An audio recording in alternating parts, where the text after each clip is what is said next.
Hello. Welcome everybody. I see a lot of attendees all starting to sort of find their way into the meeting. Welcome to the AGM and a meeting of a more regular kind of the All-Party Parliamentary Group for Venezuela. My name is Andrew Lua, Member of Parliament for Northampton South, and for some years I was the Vice Chairman of this APPG, and then more recently have been the Chairman. Just to let everybody know that henceforth through this meeting, in order for us to be able to share it with others and the important messages I think we'll be hearing later, this Zoom meeting is being recorded. So I just want to make sure everyone who's on the call is aware of that taking place. And really it's a game of two halves today. The first half, which won't be half, it'll be about 2%, is to get through the AGM and the official part of the meeting, so that we can then get into our guest speaker and then into questions and answers after that.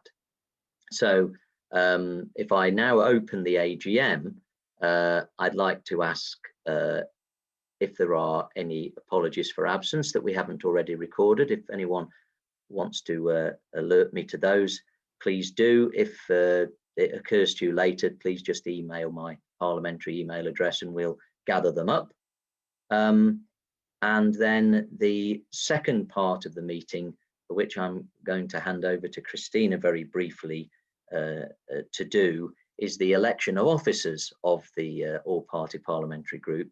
And we've received the following proposed officers, which is as Chairman and officers of Lord Waverley, Kate Osborne, Mark Menzies, Chris Mattison and John Speller. And I'll hand over to Christina to seek a proposer and nominator or any further nominations from that. Christina. Thank you, Andrew. Now, I'm not sure that I can actually see anybody. So what I'm going to, or not everybody, so what I'm going to do is to ask if people would perhaps announce themselves if they would like to be a proposer or a seconder. So can I call for a proposer, first of all, for the list that Andrew just read out of officers, please? Chris Matheson, thank you very much. Okay, if Andrew Fellows, if you would kindly take a note of that for me, I'd be most grateful. And can I ask for a seconder, please? And that's from David Jones. Lovely. Thank you very much indeed. Andrew, I think I can hand back to you now. Yes, thank you very much indeed. And thank you, colleagues, for your support there, and for those colleagues who are prepared to serve as officers on the All-Party Parliamentary Group. It's been a group that's done a lot of good work over the years, highlighting a part of the world that perhaps isn't as absolutely front and centre in British discourse and dialogue as many other countries and parts of the world are, and therefore the fact there is a vibrant all-party group is actually all the more important. So thank you very much for that, and look forward to a sequence of interesting events, presentations during the course of the year. One thing I did want to mention is that we were going to be joined by the Foreign Office today, but due to the passing of the Duke of Edinburgh, those sorts of Foreign Office presences are not taking place in quite the same way. But from conversations I've had, I'm hopeful that the FCDO will be attending and probably speaking and letting us know a little bit more about the Foreign Office's view on developments in Venezuela in the course of the year. I've got a lot of people attending this meeting. I've got over 160 people who intended to be here. I know that we've got some ambassadors and others here. We've got His Excellency Juan Carlos, the Ambassador of Peru, and His Excellency Ivan Romero Martinez, the Ambassador to Honduras, and a large number of other people representing organizations with an interest in Latin America and in Venezuela in particular, and also a number of people here as Venezuelans or in a private capacity or interested simply in the subject. So to all of you, and I won't start listing loads of names because I'll end up missing somebody. To all of you, thank you, and to the MPs and peers who are on here as well, thank you as well. So third item of the AGM is to report any income or expenditure of the APPG in the preceding period, of which there has been none, so that's straightforward enough. And then the penultimate item is to put forward Canning House as the secretariat for the APPG. We haven't had a secretariat as such before.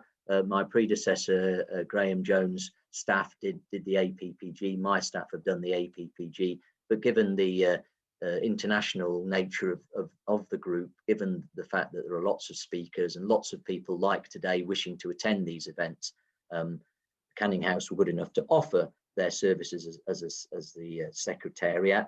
They're a very widely respected organisation, as all of you know. I'm certainly, as chairman, happy to propose that. If I could seek a seconder from one of my parliamentary colleagues, Chris, thank you very much indeed, and put that forward. If there are no objections, do I see or hear any objections? I do not. So that appoints Canning House as the secretariat of the all-party group. Welcome, and thank you, Canning House, for agreeing to do that. We'll hear a little bit more from them shortly. The final item, therefore, of the AGM is to ask if there is any other AGM relevant business from anybody. If you could indicate. No, don't see anything. So thank you again for that. And so that therefore closes the AGM and the official part of the meeting, so that we can get straight into the meat of today. And that is to hear from Cinzia de Santis at Healing for Venezuela. And I'm going to hand over to Christina to introduce Canning House very briefly, and then introduce Cinzia in more detail. But before she does, just let me say that Healing Venezuela has been around for 5 or 6 years now, providing medical assistance to Venezuela.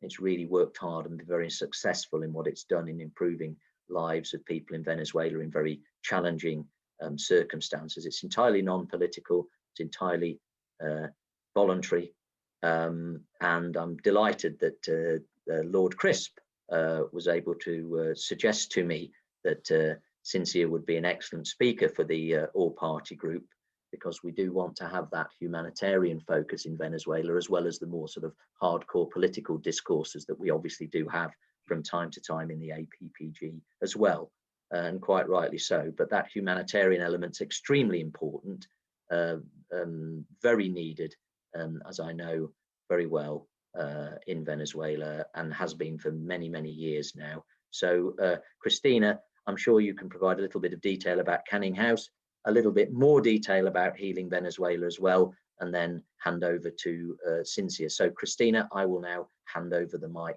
to you. Thank you. Andrew, thank you very much for that introduction. I will just give a brief introduction to Canning House, because there will be people in the meeting rather who may not know us. There will be others, I'm sure, who know us as you do extremely well. So by way of background, Canning House is an NGO. Our unique role is to promote understanding and relationships between the UK and Latin America. And we are, in fact, the UK's leading forum for contacts for thought leadership and for practical debate on Latin American political, economic, social, health and environmental issues and trends. We invest in research. We also publish regular newsletters and reports, and we convene events such as this one through the year to raise awareness and understanding, to aid policy making, and also to encourage networking when such circumstances allow. So we partner with ministers, with government officials, with members of parliament, with embassies, think tanks, universities from both sides of the Atlantic. And we are also the secretariat for the all-party parliamentary group on Latin America, headed by Mark Menzies. And we are also, thanks to your vote just now, appointed the secretariat for the APPG for Venezuela, which we are delighted to offer our support to.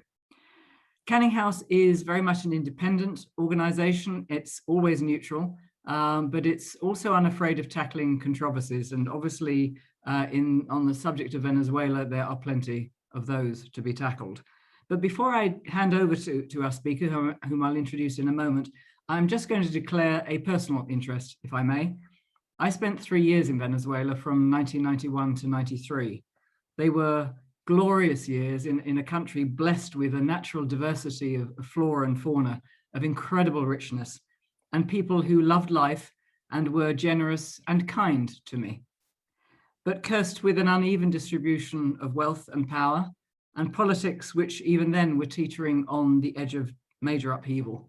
There were 2 coup attempts while I was in the country. So on a deep personal level, I very much want to see Venezuela and its people healed and back on their feet. So allow me to welcome our speaker for today, Cynthia De Santis. Cynthia is CEO and founder of Healing Venezuela. As Andrew just said, it's a UK-based charity. It was set up in 2016 to provide medical assistance to Venezuela. By background, Cynthia is a biologist with an MBA in public finance.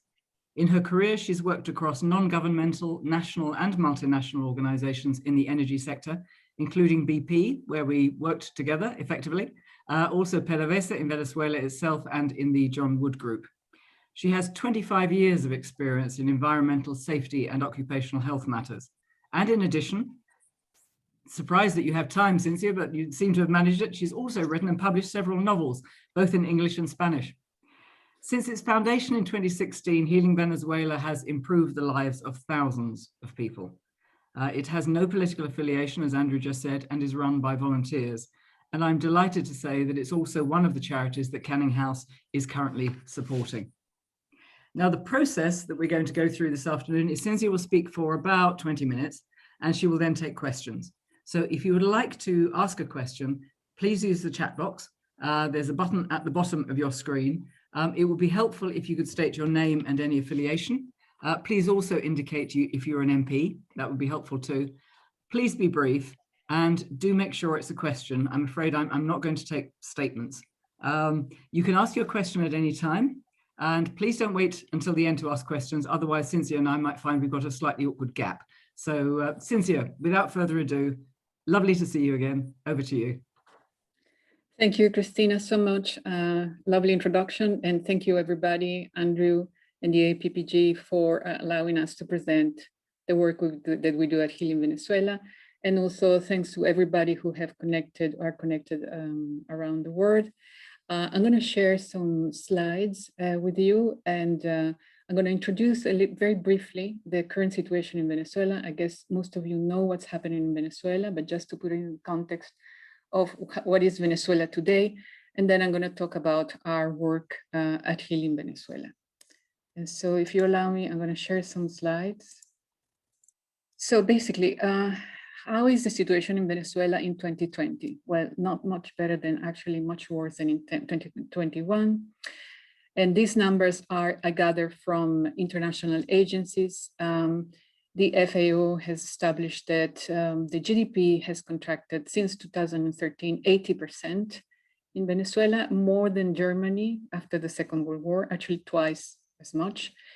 In 2020, 96% of households' income is below the poverty line, and 80% or more is below the extreme poverty line. This means 80% of the households don't have access to basic food. And that's not a surprise that acute malnutrition in children has increased by 30%. The UNICEF confirmed this data. About 2.3 million people are severely food insecure, and Venezuelans need 144 times the minimum wage to access basic needs basket of vital commodities. For this year, the IMF has predicted that the GDP per capita is going to be less than Haiti, and the consumer price inflation in 2021 is forecast to be 5,000%. And it's a sobering picture, confirmed by the fact that a lot of Venezuelans have to leave the country, continue to leave the country, and we have more than 5 million refugees and immigrants. Venezuelans are the second largest refugee crisis in the world after Syria, the largest refugee crisis in the continent. in this century. Now, what does this mean in terms of human cost? These are numbers, but these are news that really break our hearts. This is a brother and a sister, 73 and 72 years old.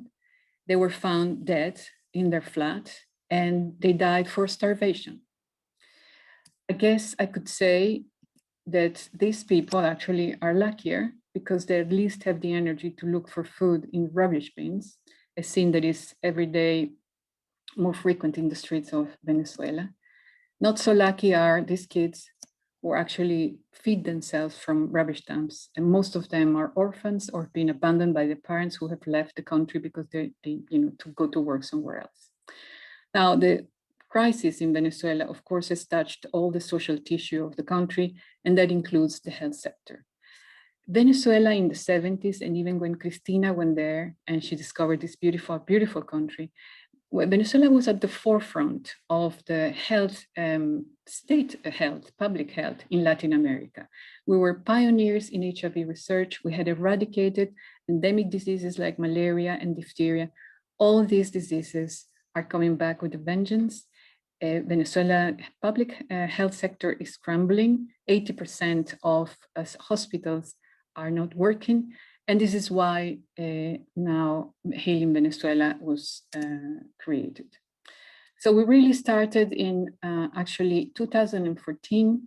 We started just collecting medical supplies that we from the NHS, basically from our surgeries, from our small health centers in UK, in Spain, and in Italy. We collected them and then shipped them to Venezuela. But the crisis was worsening, and we decided that we need to formalize our operation. So we registered as a charity in 2016.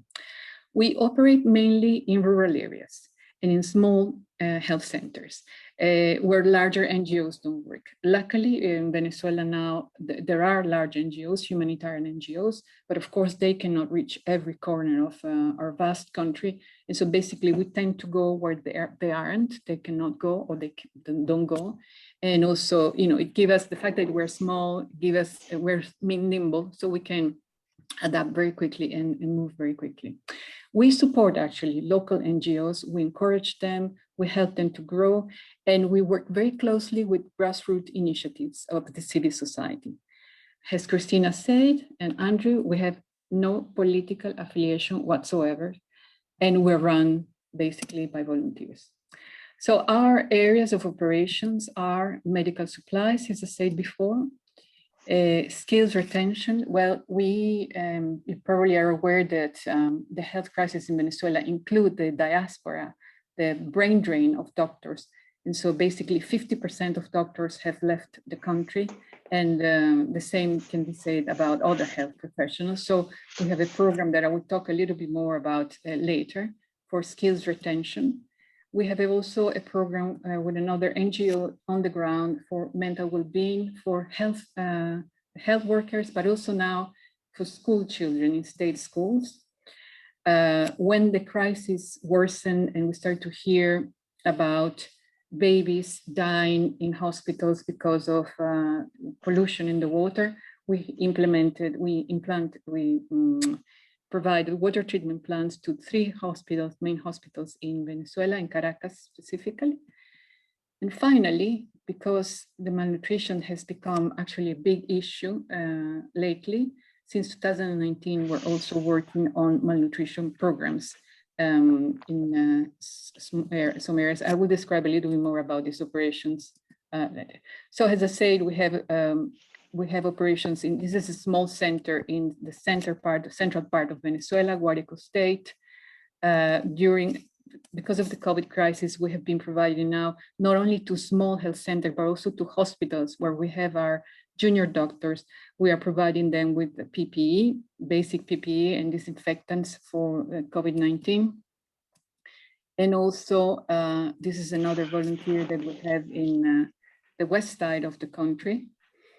And these are a group of volunteers in the south part of the country. Okay, these are all rural areas. Now, there is a program that is very actually dear to our heart. Within the medical supplies program, we have projects, and this project is for pregnancy prevention.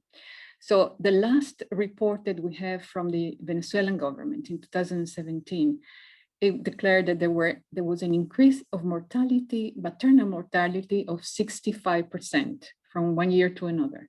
And of that 65%, 75% were teenagers. And we're talking about teenagers from 11 years onwards. We have some of our beneficiaries at 13 years old with 2 babies, 2 children. So this is a program that we're running now in an NGO, very reputable NGO with a long track record in the west side of the country, where we provide TICOs, and they have a program for awareness, education, etc., about sexual health. And the program has benefited more than 2,000 women, both teenagers, but also older women. We have a smaller operation in another part of the country. And in these centers, both centers, we could send 2 ultrasound machines that were donated by health centers here in the UK. So in terms of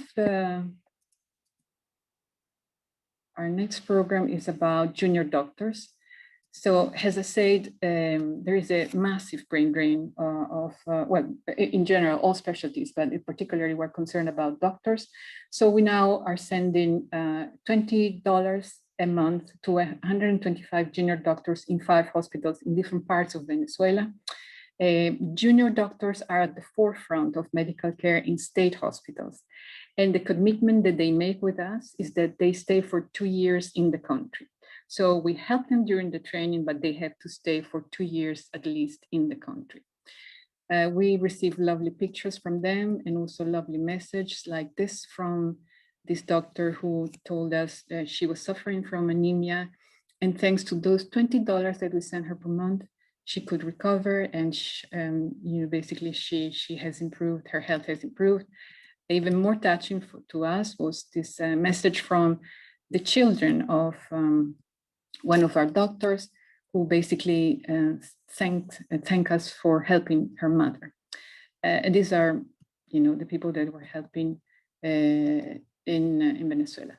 Now, mental well-being, it cannot be a surprise that the mental crisis in Venezuela, it's skyrocketing. I mean, there are reports of suicides and so on, and very poor medical attention. So we have been training in mental well-being techniques in schools and hospitals. This is a picture of children taking a training. These are stress management techniques, really. This is a school, and these are the teachers, of course, because also they need to be trained in these techniques. And so far, we have trained 4,200 people in this techniques. The next program is about water plants. So as I say, we have installed 3 water treatment plants in kitchens of hospitals that produce around 500. They have the potential to produce 500 liters per hour. Of course, in Venezuela, there is a shortage of water, but at least when the water arrives to the hospitals, people can have potable water.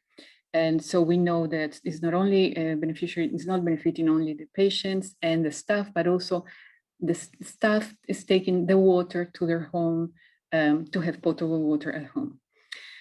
When we have the opportunity, we actually buy or repair equipments, or like in this case that I mentioned before, when we were donated these ultrasound machines, we ship it to Venezuela, but also it's a very efficient way of supporting the country by just repairing medical equipment that has broke down. And so we have, we also do that, but this is an ad hoc, let's say, project that's when we have the opportunity with them. Finally, our last program is our malnutrition program. And in that sense, we provide breakfast and lunch to 103 children in a very poor rural area in the east side of Venezuela.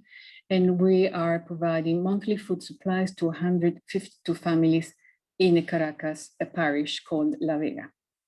This is one of the schools that where we're feeding the children. And I would like to show you this case. This is Dana. When Dana came to us in 2019, she was malnourished and she had organ failures, and her prognosis was very sobering.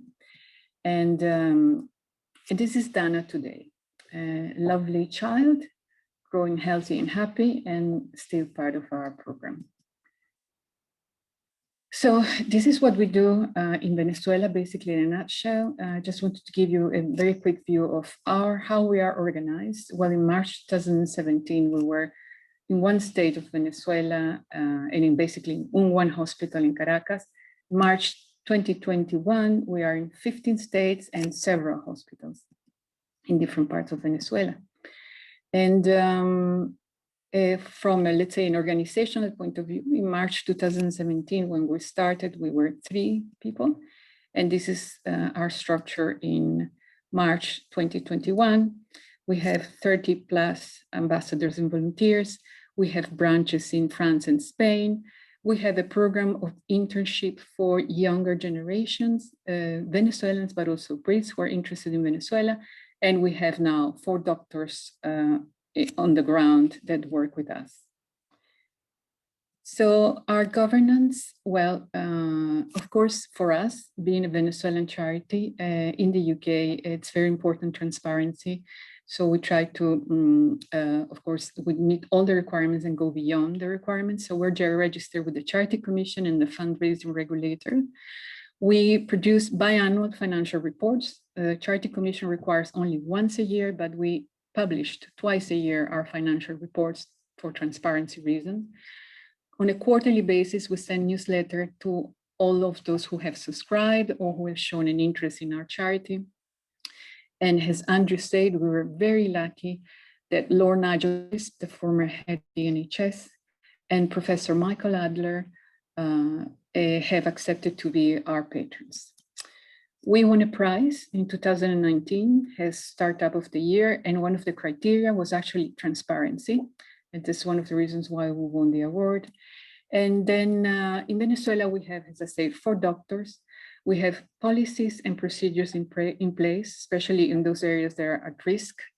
And we have a 3-stage verification process that I would like to explain with detail again with this focus on transparency. So basically, when we send medical supplies, we send them with an inventory.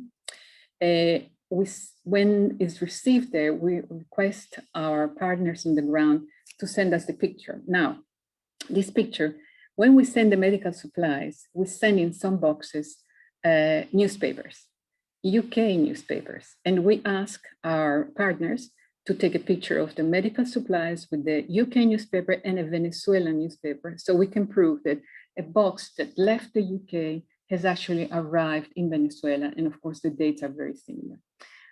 This is something that we do not in every box, but in several boxes as a kind of a way to demonstrate that actually things are shipped from here and do arrive in Venezuela.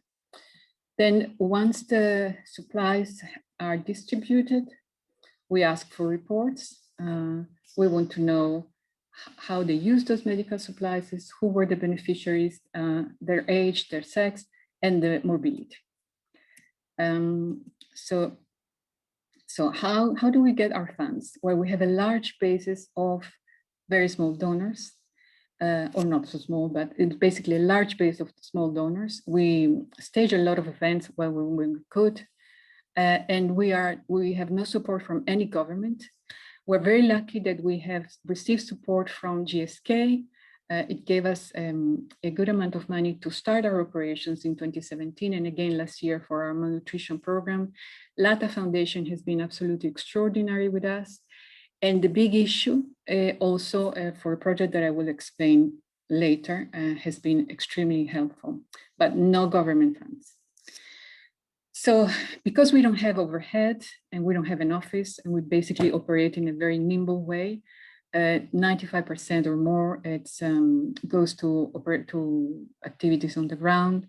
We spend money raising funds. Actually, this is 2020, the picture of 2020, where we couldn't have events. Usually it's a little bit larger, it's more than 2% fundraising events, but our administrative costs are very small and are focused on accountancy and audits. We do quarterly audits, internal audits of our operations, apart from the annual audit that we have to do for the Charity Commission. So in summary, our impact so far has been 12 tons of medical supplies donated to Venezuela, 300 junior doctors supported. The scholarship is we have scholarship for 125, but we have graduate some, so in total 300, 4,200 people trained in mental well-being techniques, including children, 1 million liters of drinkable water in hospitals, deliver even more, and 86,000 meals for children at risk of malnutrition. So this is what we have done for the Venezuelans in Venezuela. Now, of course, one of our main objectives as a charity is awareness. So we try to be present in social media, traditional, and in traditional media. We had some interviews at the BBC, Sky. We go to conferences at university. Our doctor, Alejandro Arenas Pinto, is also part of Canning House, has been also at the APPG a couple of times. We have partnered with Human Rights Watch and their film festival for twice. And now we're working in partnership with them. We're working with the UN Migratory Agency in a project about the involvement of diaspora in humanitarian aid. Community and networks. Now, this is, as I say, all what we do for Venezuelans in Venezuela. But a couple of years ago, a tragedy shook our community. A newly arrived Venezuelan committed suicide the next day after he arrived, actually. That, as I say, was a big shock to us. He was the father of one of our volunteers, and we had heard about people in distress financially, emotionally, but this was really a wake-up call. So it was really providential that at that time we were in conversations with the big issue, and we came up with an idea to create something that we call Buy Venezuelan. And basically, Buy Venezuelan is an initiative that we have where we have identified, we offered small vendors of food products and offers of services. We offered them to do their website, to pay for their domain and the server for a couple of years, or if they have a website, to improve the website, or if they don't have a website, just to be with us on our website. And we create events where we showcase their products, and we also do events online, a little bit of marketing. And so far we have actually 40 vendors of food, shoes, all sort of things. And this has been a very, thanks to the Big Issue grant, we were able to help a lot of Venezuelans that were struggling to start their own small business in the country. So the effects of COVID-19 on our operations have been absolutely, you can imagine in Venezuela how it's going. All the shipments for Europe were stopped. We couldn't collect any medical supplies. In fact, we returned some medical supplies to the NHS. We could do only fundraising online and very limited. We had to stop our projects. Some, for example, the mental well-being program that we used to give face-to-face completely stopped, a little bit online, but it's not the same. And we focused on purchasing PPE for basically the hospitals that we support, the centers that we support. What has continued, even with little bit different, have been the food program, the junior doctor sponsorships, and the water maintenance. The maintenance of the water treatment plants has continued. And actually, we managed to also to build to repair some equipment. But basically, everything else, different little projects that we had to stop. What are our challenges? Well, compassion fatigue is a big challenge for us because Venezuela is a long-term crisis, and people get tired and people basically give up on Venezuela. Our crisis is not visible enough. There was a declaration from the government of Colombia. They have received a large influx of Venezuelan refugees, and their point was that a Venezuelan refugee receives the world donates $200 per Venezuelan refugee, and for other nationalities, the world donates $2,000 per refugee. I'm not saying that $2,000 are not deserved, actually, probably more, but definitely there is a huge gap between the visibility of the crisis and the attention that is paid to the Venezuelan crisis versus other terrible crises going on in the world.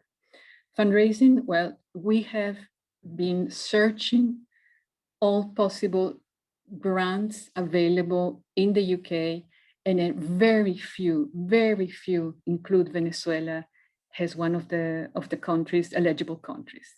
And this really surprises us. And as I say, we don't get funds from the government. And so basically, and I want to conclude now with this, with our appeal. Our appeal is, as a humanitarian NGO, we ask the UK government to put pressure for the COVAX program to be properly and transparently implemented in Venezuela as soon as possible, and to give priority to the health workers. Doctors and nurses are dying like flies, very young people. We know of cases very close to us. 25% of the deaths for COVID are health workers. And this can be only because of two reasons, either a massive underreporting or because they are exposed to a huge viral load and they don't have the protection, probably both reasons. But the reality is that our doctors are dying and our health workers and our nurses are dying.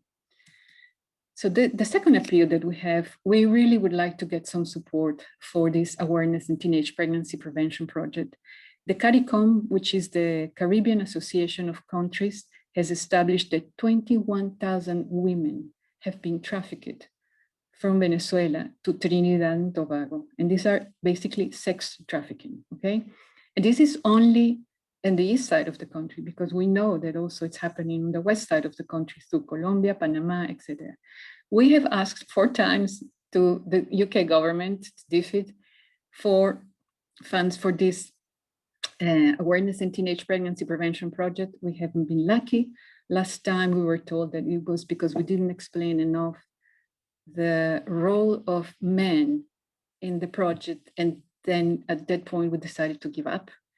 But we really appreciate if we could get some help with this project.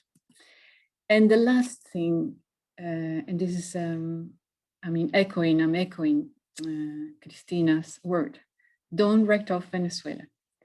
It's very easy to think about Venezuela as a failed state. It's a long-term crisis, has lasted for decades, and it will not be easy to solve it. But Venezuela still deserves the help of the world. The people that we meet in Venezuela, those grassroots organizations that we meet there, they are relentless, they are resourceful, they are determined to have a better life independently from political agendas. They just want to have a decent life. And most of Venezuelans are very decent people. Venezuela is also a beautiful country, as Christina said, is a mega biodiverse country. So from an environmental point of view, has a lot to offer to the world. So my last appeal, our appeal, is don't forget about us. Please help us. And that's it. Since it's rather hard to follow that, because that is just so much of that is just so sobering. I mean, you know, having followed the statistics pretty much since I left, some of those are just absolutely devastating. Quite a few comments coming in saying thank you for the presentation. One actually from Baroness Hooper, who said that unfortunately, because she's now a trade envoy, she had to skip off to a meeting that she's running. But she did point out that she first went to Venezuela in 1966. So a lot of experience, I think, across everybody who's attending one way or the other. Let me turn to some questions, if I may. There's one from Stephen Ixer, I hope I pronounced that correctly, who spent 7 years in Venezuela. He's asking, can you explain how you actually go about choosing the partners on the ground who you work with? Because clearly, even though you've grown enormously, there's so much to do. How do you actually go about it? And how do you pick the partners you're actually going to work with? Well, first of all, what we do is most of our partners are people that we got in touch with through contacts, through our personal contacts. So we're people that we know, let's say. But then once we have established the first contact, we do a pilot. So we do pilots with each organization, because we have some very, let's say, I wouldn't say rigorous, but we have some procedures and we have some regulations or there's some rules that we want to make sure that our partners follow for transparency reasons. So if they pass the phase of the pilot, then we engage in a longer term program. And we keep monitoring their performance. We have, as I say, people on the ground. Unfortunately, with COVID, we couldn't send our people to, let's say, check some of the programs, but we have a very close connection relationship with our partners on the ground.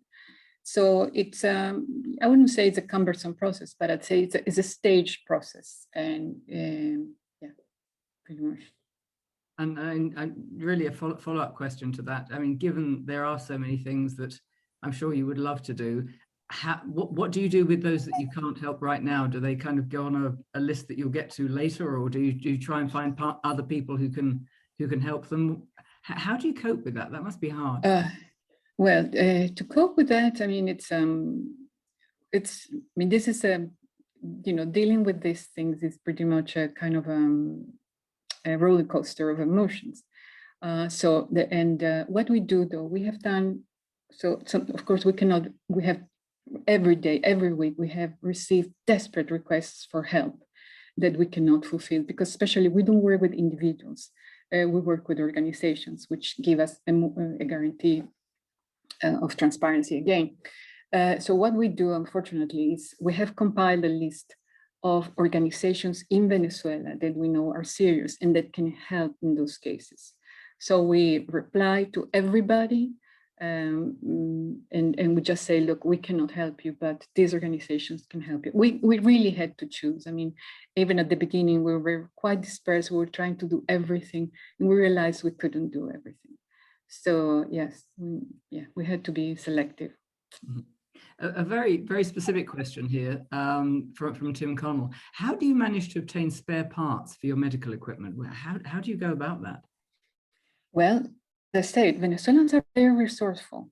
So there is usually through the hospitals have contacts with technicians. And these technicians get the spare parts. For example, the water treatment plant. The engineer who does the water treatment plant, some parts he imports from the US, some parts he does it himself. So it's really about resourcefulness. It's really about, getting on with things. Can I ask, I mean, you made it very, very clear that obviously no political affiliations, but also that you're not government supported. But given the support that has been provided to Venezuelan migrants, for example, from other governments in the region, do you get any help from other health authorities or governments within the region trying to help within Venezuela or not? No, we don't receive any support from any government actually. Right. We're looking in the EU, of course, in the UK. And the region has to struggle with our crisis, with the refugee crisis. So, it would be very harsh for us for them to even help an NGO that is based in the UK. I mean, they really struggle. Yeah. Okay. Another question from Daniela Guerra. Could you explain a little bit more about the project with the UN and the diaspora? Yeah. Yes, this is a very recent project. We were invited to participate in a working group to develop a framework for the engagement of the diaspora in humanitarian aid specifically. And it's very interesting because we're working with people from Syria, from Ethiopia, from IT, from the Philippines, who have actually very well organized networks of diaspora involved in humanitarian aid. Mostly, they are related with catastrophic events, natural events, but also, with man-made events, like in Syria's case. So it's a very interesting dynamic, and we're learning a lot. And we hope to, basically, it's a matter of communication, coordination, and collaboration. And that's something that is very, very important for diasporas to find synergies to work together. Can I ask you also, and this is a question from someone, Samuel, who's a Venezuelan student in the UK. Paraphrasing a little bit here, but how much are you dependent on cooperation from officials within Venezuela, and you know, are there particular barriers that you have to overcome? Well, thank goodness. Let me touch wood. You know, Venezuela, the government in Venezuela has a structure that is a centralized government, which is basically the ministers, et cetera, the minister, the central government, the executive, and this decentralized government. So in that sense, hospital directors are part of the decentralized government of Venezuela. And so we deal with them, we work with them, but usually we work not directly with them, but through a doctor that works in a hospital and engages with the director. And so they allow us to operate in the hospital. And I must say, so far we had zero problem. I mean, our shipment were never stopped. Our programs were never stopped. We never had any, really seriously, so far, I mean, until today. I hope it continues. We had no problems. We are totally apolitical, you know. I think our agenda is really, it's really the health, to help our people. I'm not sure if this is really a question for you, Cynthia. I might actually need to get Andrew involved in this one. But what a question from Aurora Fernandez is: Venezuela has been denied access to its funds held in the Bank of England. Is there any possibility that such funds could be accessed in order to help Venezuelans, or are they just frozen until the regime changes? Yeah, well, just to pick that one up, the Maduro regime is trying to get hold of funds that are held by the Bank of England, but any idea that they would use those funds for humanitarian purposes, I think, is massively disputed. So, as Healing Venezuela is so apolitical, that, as you've said, Christina, isn't a question that they were wanting to tackle as a non-political organisation. But as a politician, I can certainly tackle it and say that I have no faith whatsoever that the Maduro regime would use that money for anything other than the nefarious purposes that they use large amounts of other money for, which doesn't help people in Venezuela at all. I guess the follow-up question would be, if the funds are actually frozen here, you know, could they be released for humanitarian purposes? Not through the Maduro regime, but, you know, through organizations like Healing Venezuela. That money's sort of under legal dispute as to who is the rightful determinant to who spends it between the Maduro regime and the others who claim a legitimate government in Venezuela. So until that's settled, it's not clear whose money it is actually to spend, and therefore it makes more sense to hold on to it rather than you know, try and predetermine a legal case which is going through the courts at the moment. Yeah, understood. I suspected that might be the case. Can I come back to some specifics? I mean, when it comes to exporting, we go back to medical supplies. When it comes to exporting medical supplies, are there any kind of issues around, you know, regulatory safety standards when you're actually moving these pieces of kit around, or are people pretty cooperative on that front, Cynthia? No, to be quite honest, as long as these are not medicines, everything that falls into the, let's say, the definition or the category of medical supplies, there is no problem at all. And we haven't had any problem, to be quite honest, with the, not here, not there, with customs. You know, these are charitable humanitarian aid. So in that sense, I think it's quite inoffensive. Okay. You mentioned COVAX earlier on, and the importance of getting that applied to Venezuela. What, in concrete terms, do you think, Cynthia, are the challenges that need to be overcome in order to make that happen?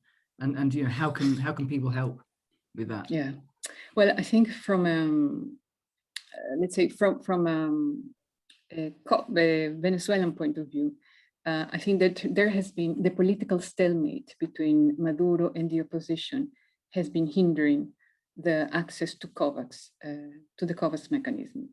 We understand that actually there are conversations going on between the regime, the opposition, and even COVAX, and apparently they have paid 50% of the quota for COVAX.